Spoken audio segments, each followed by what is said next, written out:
जय माता की।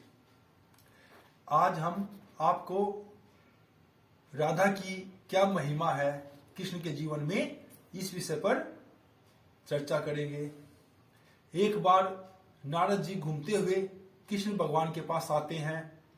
वो कहते हैं कि हे कृष्ण, तुम ये बताओ, तुम्हारी 11,008 रानियां हैं, तुम्हें सबसे अधिक प्यारी कौन सी लगती है? कृष्ण जी नारद जी का भाव समझ जाते हैं और उनसे कहते हैं कि पहले तुम मेरा एक काम करो, तुम जाकर के सभी रानियों के पास में जाओ और उनसे यह कहो कि तुम्हारे पति कृष्ण के सिर में बहुत तेज दर्द हो रहा है।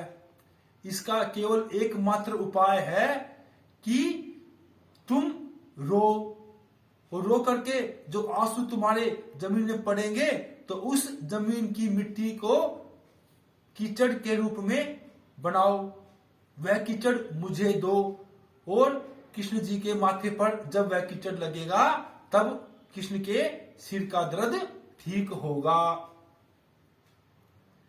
नारद जी सबसे पहले रुक्मिणी के पास जाते हैं।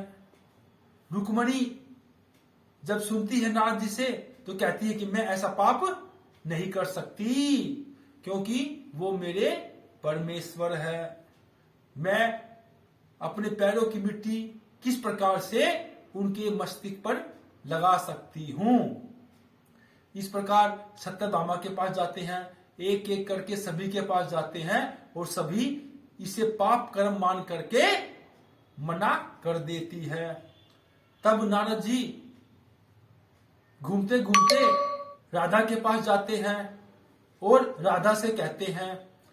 राधा जब यह सुनती है कि उसके कृष्ण के सिर में दर्द हो रहा है तो उसकी आंखों से बहुत आंसू निकलते हैं और वो कहती है कि चाहे मुझे कितना ही पाप लगे, चाहे मुझे नरक में जाना पड़े, चाहे मुझे कितनी ही दुख तकलीफ हो, मैं अपने कृष्ण की पीड़ा को मिटाने के लिए कुछ भी करूंगी।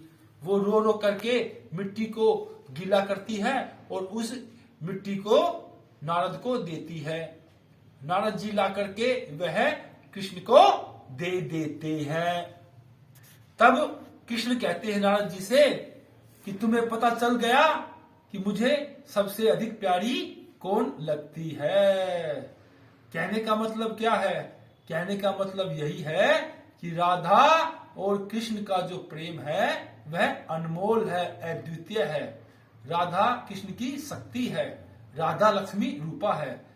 जय माता की।